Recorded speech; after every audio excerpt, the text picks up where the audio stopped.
Bueno, este es el primero de los cuatro videos que vamos a estar haciendo acerca de la materia problemática social contemporánea, que quedó ahí el compromiso de presentar este material para poder tener algún ida y vuelta antes del examen. ¿Mm? Va a ser en cuatro clases sintéticas. Vamos a ver algunos conceptos básicos. Eh, en esta materia se aborda la cuestión acerca de posiciones filosóficas, de preguntarnos un poco quiénes somos, para qué estamos, cuál es nuestro rol, estas preguntas que cada uno se hace cuando de muy chico empieza a tener conciencia de sí mismo y al reconocerse eh, se pregunta quién soy, para qué estoy, cuál es el objetivo en esta vida, cuál es mi misión. Y detrás de estas preguntas surgen otras tantas que el hombre en cada etapa de su historia ha podido contestar de acuerdo a, al entorno de conocimiento que poseía.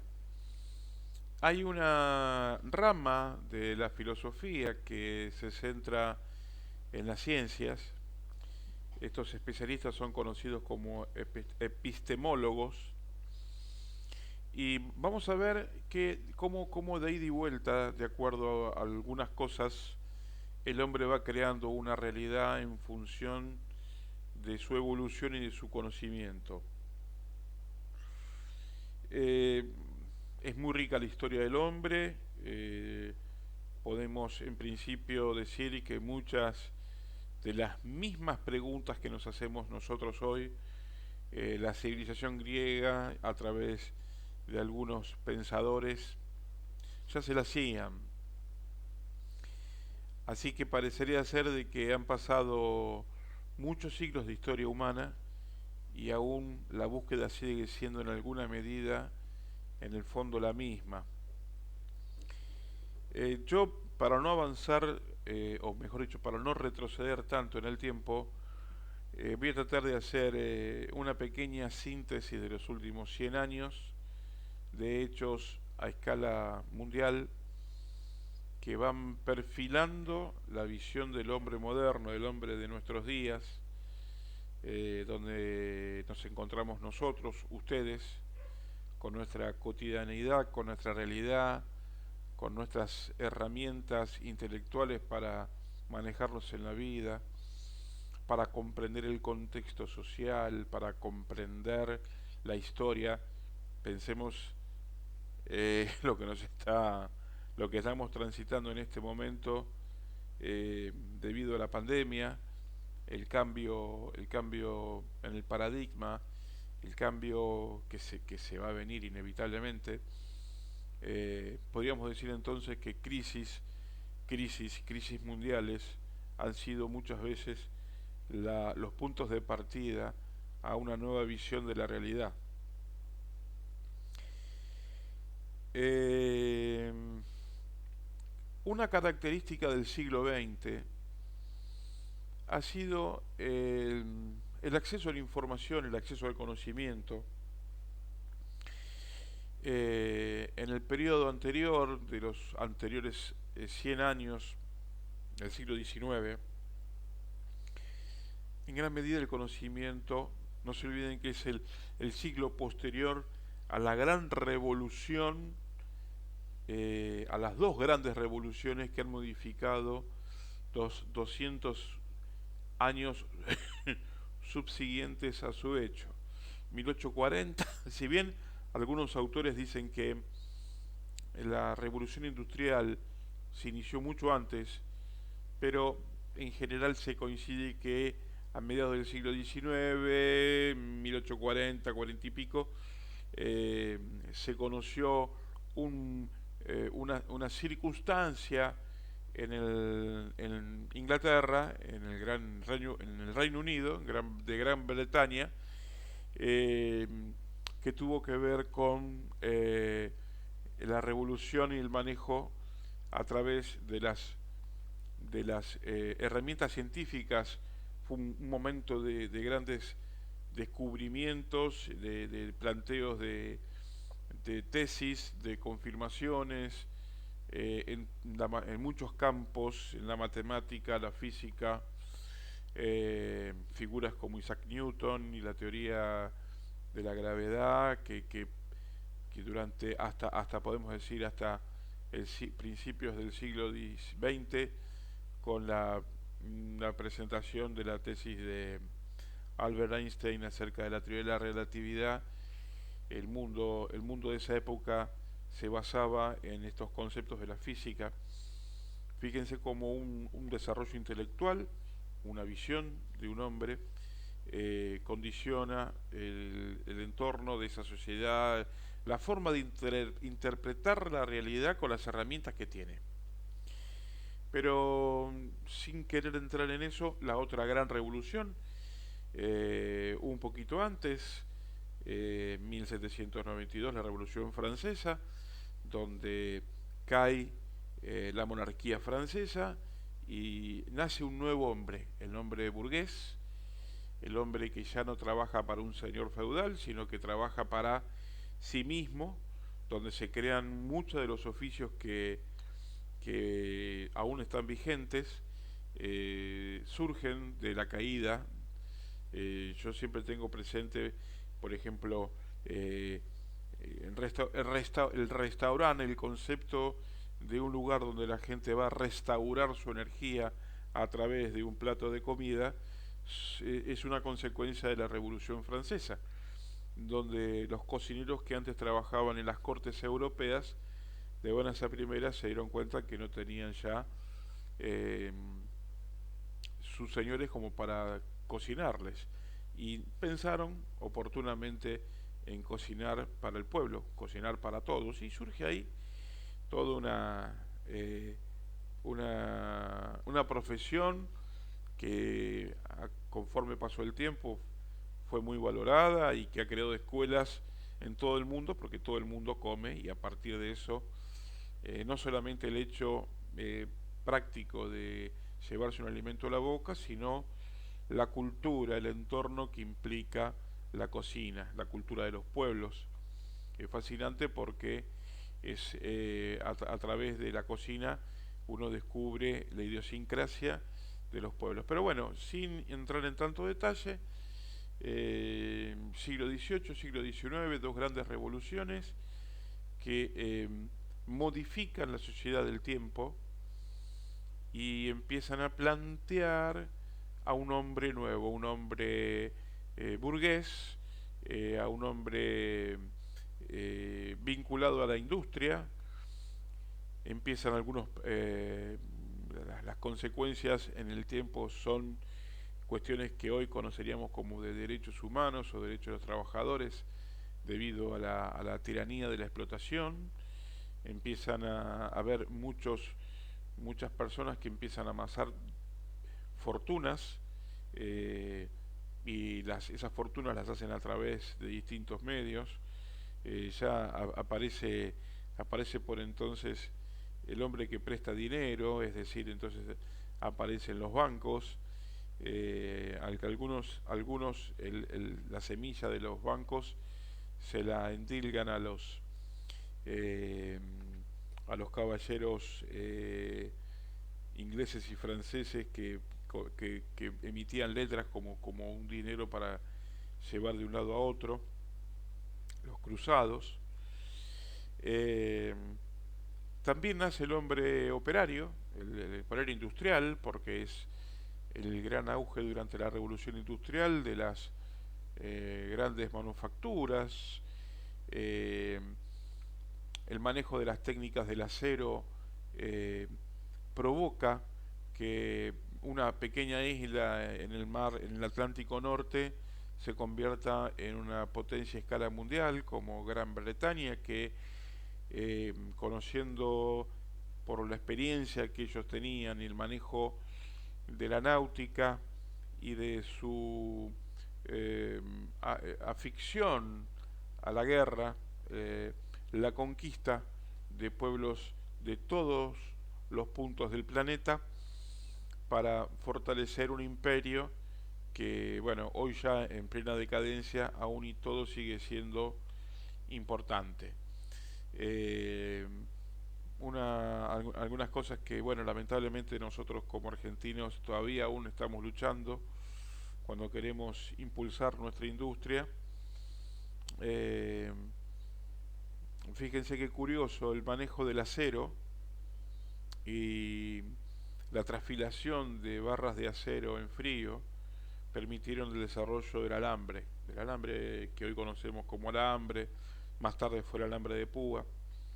Y este descubrimiento, que puede haber resultado en su momento una curiosidad, tuvo en nuestra región una importancia significativa porque esto permitió eh, que los campos fuesen loteados y resguardados.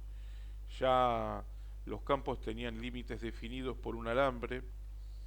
Eh, Fíjense cómo se modificaba la tarea del peón rural, ese hombre que andaba con la tropilla de lado a lado de la provincia llevando y trayendo vacas o cuidando el ganado ante la presencia de pueblos nativos y que cuatrereaban. Y bueno, que también hay una discusión en la visión esa. Muchos dicen, bueno, el indio ladrón, el indio no robaba porque el indio comprendía que un animal formaba parte de la naturaleza, del ecosistema, y los animales no tienen dueños.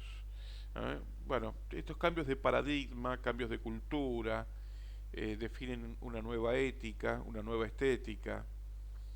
Me sorprendía mucho a mí cuando decían que el gaucho, uno se hace la idea de un gaucho y cuando lo ve ataviado decía, bueno, el gaucho usaba una suerte de enagua. ¿Por qué el gaucho andaba en enagua?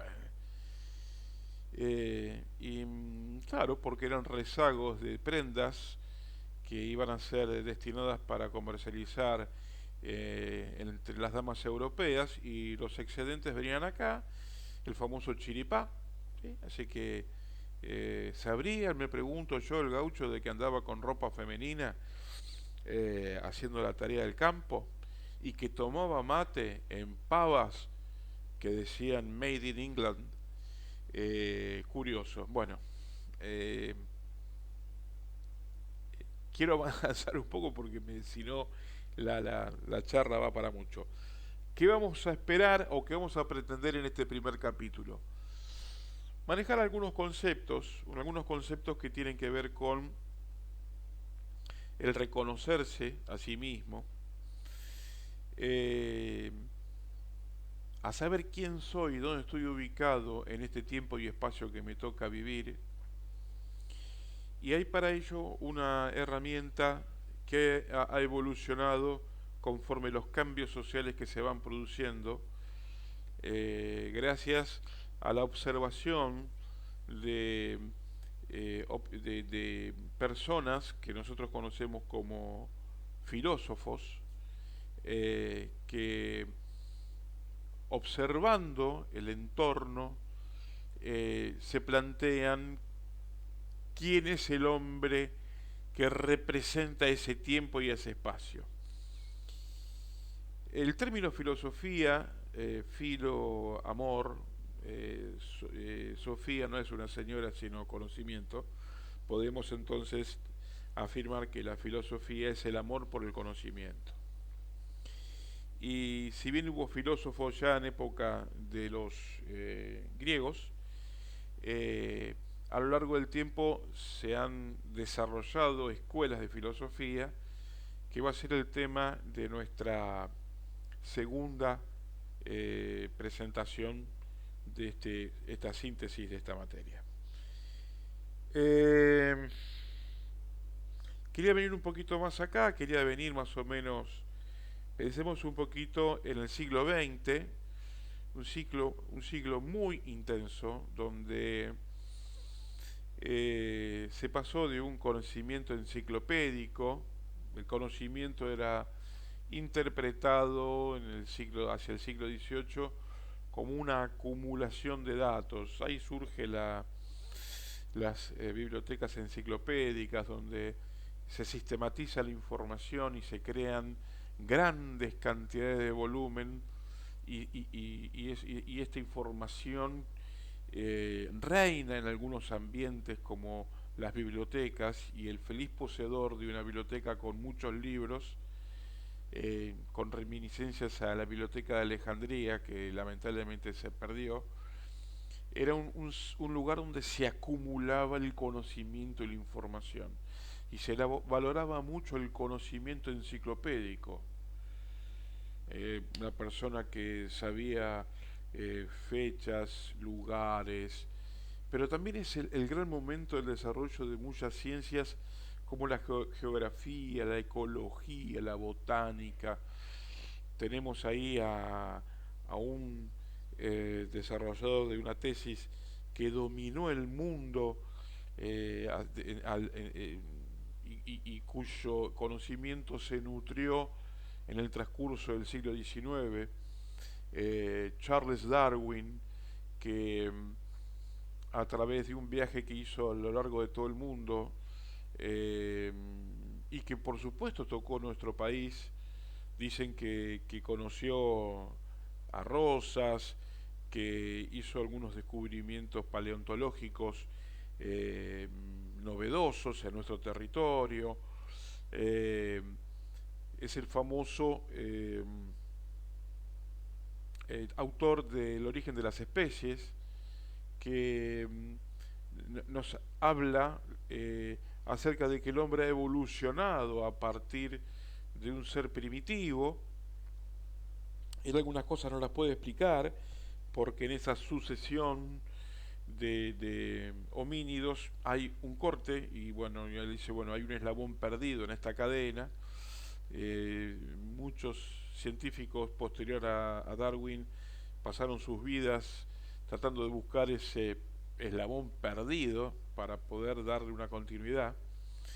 Piensen ustedes que hasta ese momento la teoría, no existía una teoría de evolución del hombre, sino que el hombre había sido creado por Dios, y la iglesia podía hablar con fechas ciertas, haciendo un seguimiento de las escrituras del el momento exacto en que Dios había creado a la especie humana y había creado el universo, y que no coincidía en nada con la teoría que proponía Darwin. Esto, bueno, generó problemas. Eh, Esta teoría, con algunas modificaciones, se sigue pensando, pero hoy también hay muchas críticas fundamentadas acerca de la teoría evolutiva de Darwin, pero bueno, es tema de otra charla. ¿Qué es el gran cambio del siglo XX? Pasar, siglo, piensen ustedes, de grandes transformaciones, un siglo donde el anarquismo, eh, el hombre perteneciente a esta corriente de pensamiento, no cree en las estructuras que mandan las sociedades, descree del hombre político, descree de la realeza y piensa que el hombre solo se va a salvar a sí mismo. Y son los anarquistas los que inician en la Rusia zarista un cambio revolucionario que podría decirse en alguna medida tiñó todo el siglo XX de una forma diametralmente opuesta de la hegemonía del pensamiento capitalista.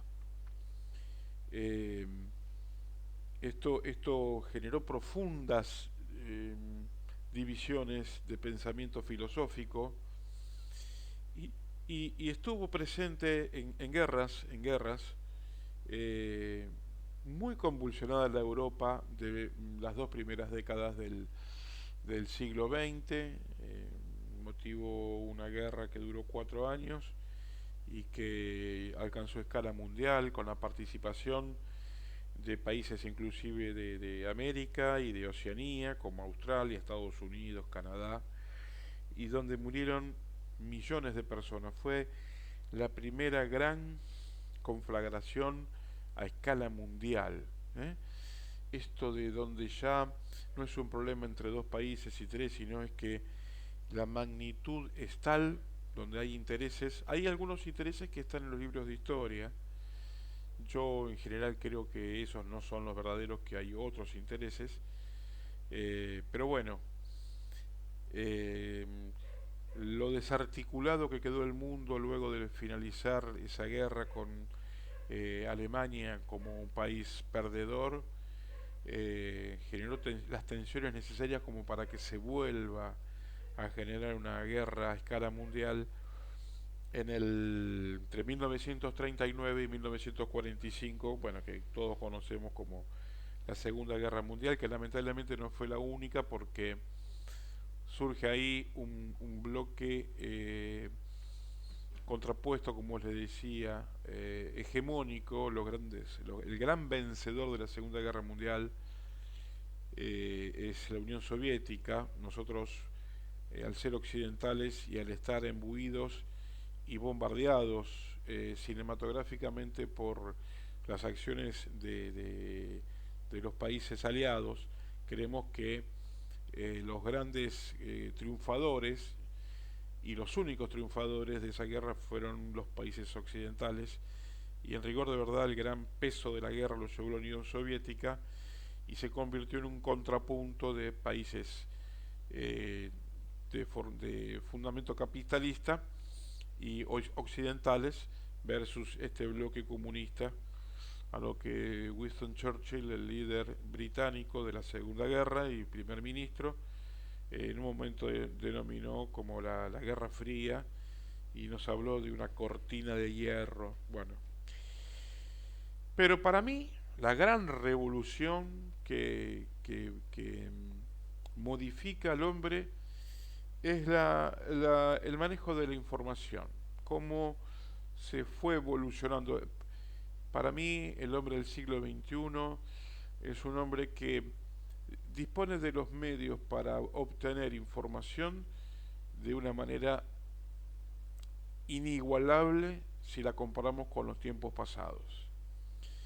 Y nuevamente la ciencia, impulsando este cambio, aunque le parezca mentira, las guerras son eventos, para mi gusto, no deseados, pero de cuyo desarrollo surgen un montón de situaciones que terminan en un punto siendo beneficiosas para la sociedad.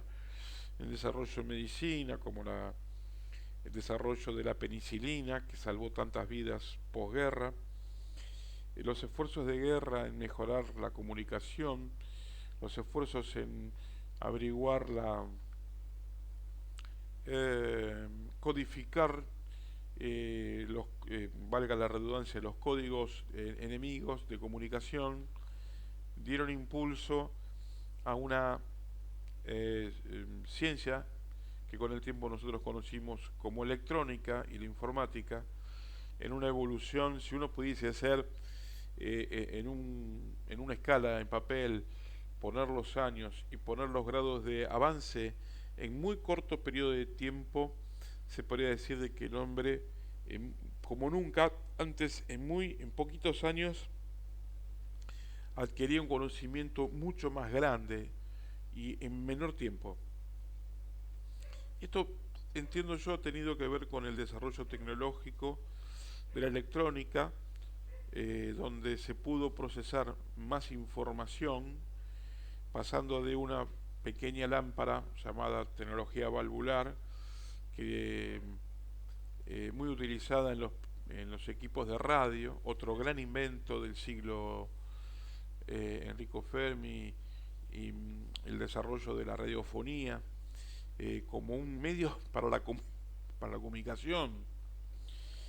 Eh, Perdón, esta comunicación de ser audible, aunque siguió, el desarrollo de la televisión, la presencia de la imagen tan importante, también podríamos hablar de una revolución. Pero posteriormente, el desarrollo de los sistemas de computación y su masificación posibilitó que personas comunes que no tenían acceso a los grandes equipos de procesamiento de datos pudiesen tener en casa un equipo que tenía cientos de veces mayor capacidad que un equipo de hacía 40 años atrás y que podemos decir de la década del 90 a la actual década del 20, el siglo XXI, lo que antes había que tener en una pequeña computadora hogareña, que en sí mismo fue toda una revolución, ahora lo podemos tener simplemente en este equipo maléfico, eh, y vemos televisión y escuchamos radio y tenemos lectura y todo en algo. Entonces el hombre yo dejó de tener una formación enciclopédica para tener una información basada en la informática. El desarrollo de la economía global ya no existía, si bien el concepto de globalización es muy anterior, y yo creo que en ese sentido los británicos tenían muy claro, los británicos con el desarrollo de las industrias procesaban en la metrópoli toda la manufactura que después vendía al mundo, pero se nutría de las materias primas basado en el soporte que sus fuerzas armadas le permitían a través fundamentalmente de la Marina y el desarrollo del concepto del infante de Marina. Ellos con ese poder podían, como quisieron hacer con nuestro país en varias ocasiones, tal vez no ganaron, en el caso de las invasiones al Río de la Plata, no ganaron en las armas, pero sí afianzaron un comercio y una dependencia que entiendo aún hoy sufrimos. Pero sí, como pasó con Argentina, pasó con Australia, pasó con la India, pasó con Oriente Medio, pasó con Sudáfrica, pasó con Canadá. O sea, ese concepto de globalización que después se hizo tan presente en la segunda mitad del siglo XX, y que hoy parecería ser de que hay como una retracción donde los países del primer mundo se encierran sobre sí mismos y bueno, y en los países periféricos todavía estamos transitando el camino de la globalización y dándonos cuenta de que el mundo se está cerrando. Eh, Toda esta generalidad hace a un hombre, hace a una forma de ver la realidad. A pesar de esta complejidad, estimados amigos míos, la pregunta del hombre sigue siendo la misma. ¿Quién soy? ¿Para qué estoy? ¿Cuál es el fin por el cual estoy viviendo la vida? Y la filosofía trata de dar respuesta a estos interrogantes. La mirada de la realidad, la comprensión del contexto, hace que tengamos en alguna medida la posibilidad, en alguna pequeña medida, de modificar nuestra realidad. Yo profundamente creo que hay una élite dominante que no, ni siquiera son los países hegemónicos, creo que detrás de eso hay otra instancia, pero aún nos queda un pequeño margen. Me queda muy poquito tiempo para cerrar esta media hora. Quedémonos con estas ideas. Sé que fue todo como un ir y venir medio complicado, y es así porque la vida es complicada y la realidad es complicada. Quédense con estos conceptos: el hombre, las preguntas básicas, la filosofía como una herramienta para interpretar la realidad del momento, y es entonces que vamos a abordar en los próximos capítulos conceptos como la mirada, el contexto, y vamos a empezar a ver muy levemente las escuelas filosóficas porque es de una profundidad que creo que no nos va a alcanzar, pero eh, esperemos que les guste. Se corta ya porque es media hora. Lo levanto y se los envío envío el enlace. Que sigan bien.